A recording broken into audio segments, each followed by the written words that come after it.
All right, jumping out of a plane. Hey, Bill, where are you at on jumping out of a plane? If you're a chicken shit American, I'm a Brit, how much money would it take you to jump? I got a bet with my mate that you hate heights and it'd take $500,000 US. Don't change your answer to be contrary to what I just guessed. Keep it fair, good sir. Thanks. Oh, Jesus. Another arrogant Brit. These guys think they're fucking geniuses. I've already done it, you fucking idiot, and I paid someone to do it. I went to, in Pepperell, Massachusetts when I was 19 years old. And I didn't do a tandem jump either. I did a static line jump. I've told this story on the podcast, sir. If you're a little bit more up on it. And also, I have a pilot's license. I fly helicopters. So if I was afraid of heights, I'm afraid of heights. Look, if I don't have a parachute on my back and I'm not in a vehicle that's designed to fly, then yes, I'm afraid of heights. Like I don't like, one time I watched a YouTube video. And they just showed these guys that had to climb up to the top of this fucking building. And then, no, not climb to the, well, they took the elevator. Who's getting hooked? They were on the roof. And it was already on the fucking roof. This building was so fucking high up. And the wind up there must be ridiculous. I would literally just lay down in the fetal position and crawl back to the fucking door that leads to the stairwell, reach up to the handle, and fucking go back down. But this dude then climbs the fucking the radio tower or whatever.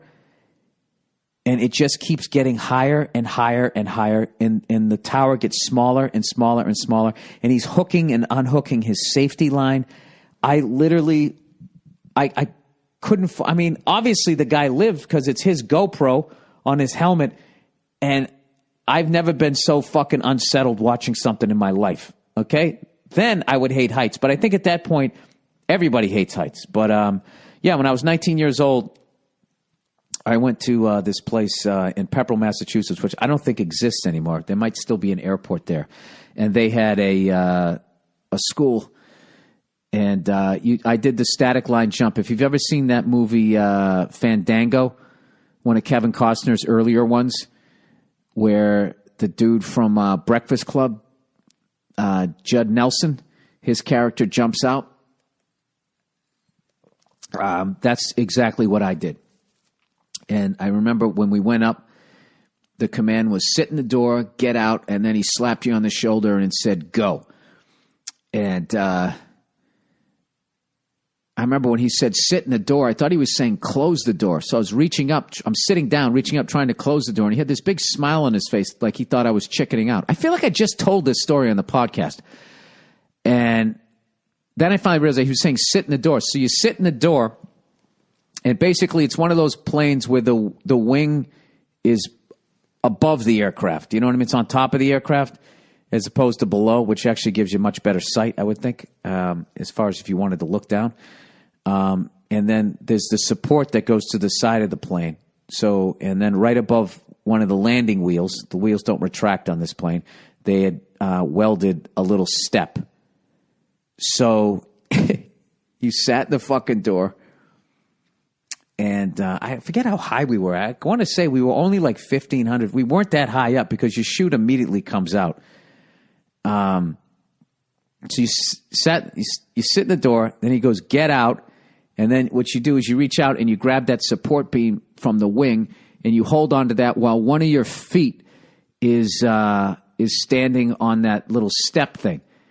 And then basically what you do is, I'm literally acting this out so I can remember it, is you then basically you bend your arms and you bring your chest like flush with the support beam. And then the foot that's dangling, you put it straight out behind you. It's almost like a yoga pose.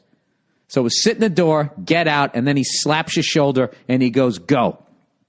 And you let go, and then you arc, right? Arc 1,000, 2 1,000, 3 1,000. Look, if nothing, look, reach, pull.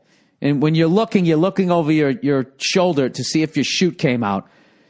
And then if nothing, you look down at the handle, reach, pull it. Because for some reason they say if you don't look down, you might be flailing. Because you're panicking because it's the first time you jumped and the chute didn't come out. Sorry, cayenne pepper. Hang on a second.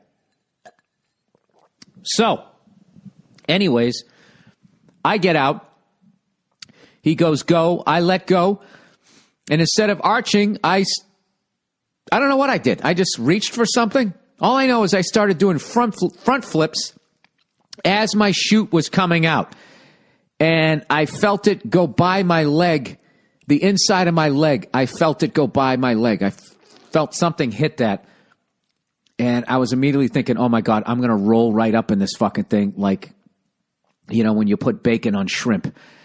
And the second I had that thought, like the chute already had come out. And by the grace of God, I didn't get tangled up. I think about that sometimes, like how easily I could have fucking died. And then, boom, your chute comes out. And when your chute comes out, you don't even feel like you're falling because there's nothing going past you because you're above the tree line and all that. So you just feel like you're just sort of suspended in the air. And there was a radio, and this lady just talked you in. She'd say, pull the left toggle, and you had to pull it all the way down to your knee. Because I remember there was this big girl in the class, and she couldn't get it around her hips, and she landed across the street in a pile of loom and dislocated her knee. I remember that before, and then I went up after her, and I was just like, fuck. And then they have this ridiculous, when you get to the tree line, you suddenly realize how fast you're falling. I think it was like 17 feet per second or maybe 11 feet. I can't remember, but it was really fast. It was like basically, jumping off of a basketball rim, like how fast you'd come down. It had to be a little bit slower, right? No, because you're not reaching terminal velocity. I don't fucking know. So all I know is when you hit the ground, what you were supposed to do was look straight ahead.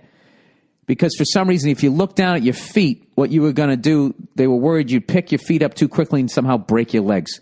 So what you had to do is look straight ahead, and right as you hit the ground, you're supposed to do this little fucking like collapse down, and then this big ridiculous bring both your legs straight up in the air and then over to your side. I don't know why. I doubt that they still have people do that. And I did what everybody else did, is I came down.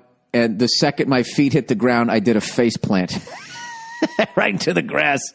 And my buddy grabbed the mic from the person and called me a dickhead, something like that. What a dickhead or something in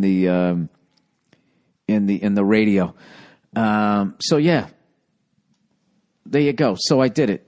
And what are you basing chicken shit American on? Huh? All you tough guys over there with your fish and chips. Have you done it yet? 500 US. There's nothing you can. If I don't want to do something, I wouldn't do it. There's not money that you can give me. I know he goes, oh, give me a fucking break. No, I'm making great money. I got enough money. I'm good. To take my life in my fucking hands? No. That's one of those things. No, when I was back working at the warehouse, I mean, granted, I pay somebody. When I was working in a fucking warehouse, let's see. How much would they? I mean, if they gave me, literally, if you gave me $400, you would have doubled my pay for the week. So I would have done that. Well, let's see. Let's go back to the building. To climb up that building, how much money would they have to give me? When I was working in the warehouse, $800. And that now for that building, I would say. Yeah, I just wouldn't do it. No, I'm all right. I'm all set. I should actually send you guys that video. So it's not that I hate heights, sir. I hate risking my life to that level. If there's like a parachute or something like that, and there's a bungee cord or there's like a fucking safety line, that's fine. But going up that tower where I have to unhook the safety line and then hook it back up, and there's wind and shit, fuck that. That's too much of a risk. I wouldn't do that.